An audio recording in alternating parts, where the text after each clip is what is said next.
We talked earlier this morning about the, back to school, what it was like, how we all kind of carried around that anxiety. What's it going to be like? How am I going to groove in? And then I read this, that as children head back to school, it's harder for middle students who are not attractive and not athletic.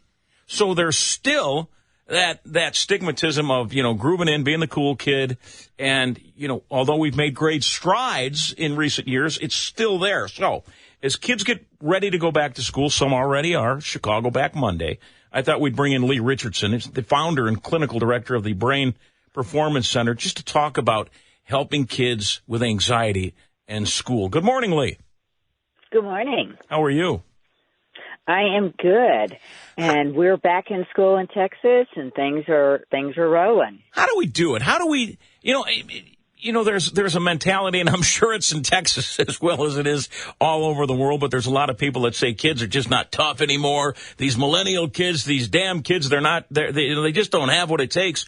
But, man, we got to pay attention because we want to be good to them. We want to foster a new good society. How do we make sure that they are okay? Well, we do. We want them to feel like they fit in, that they're part of things. And that's what it's all about. Nobody wants to be the only one in a lunchroom that doesn't have anybody to sit next to. And if you're on the football team or if you're in dance, if you have that sense of community to blend into, it does give you a sense of comfort. And I think that schools have gotten better. They've put more energy towards creating all types of little communities within the school.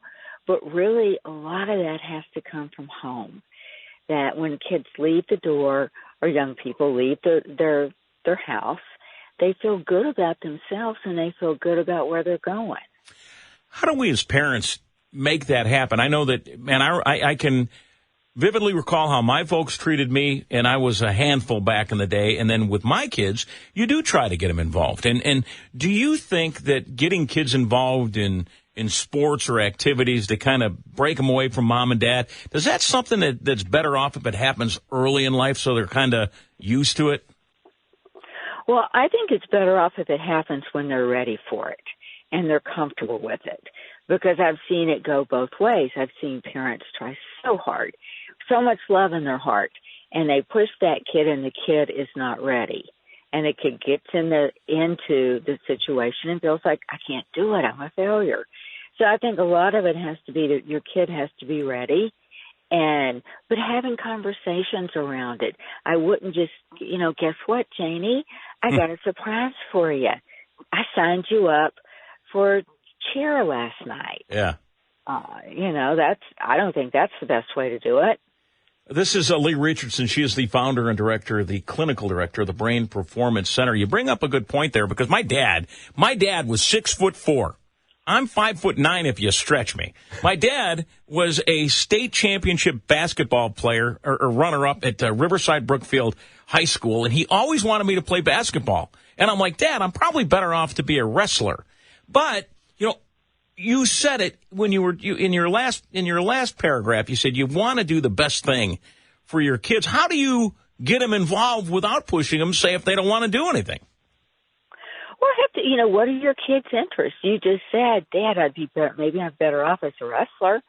Dad may not have heard that because he still had that basketball image in his head. But I think, talking to your kids about what do you like to do? Where can you grow? What would you like to try? How would you like to experiment? Because every kid has something inside of them that they really want to do. And I talk to a lot of kids at the Brain Performance Center. And a lot of times it's something they're afraid to tell their parents. And a lot of times it's something that they know their parents won't like. But at the end of the day, as parents, what we want is our kids to be successful. We want them to feel good about themselves. We want them to go to school and get everything they can out of it. That doesn't always fit our template. It has to fit their template. How screwed up has social media made our kids? I mean, with, not only the access to all the information they have, but the social expectation and the pressure that comes from, we've got to look pretty. We've got to be on social media. They're not even on Facebook. They're on Snapchat and TikTok and everything else. But how do you tamper that down so your kids understand that not everything you see on social media is the way you should look or act? Well, my problem with social media is it's put us into a comparative society. And anytime you compare, you got a winner and you got a loser. And you can always find, pictures from, look at that vacation.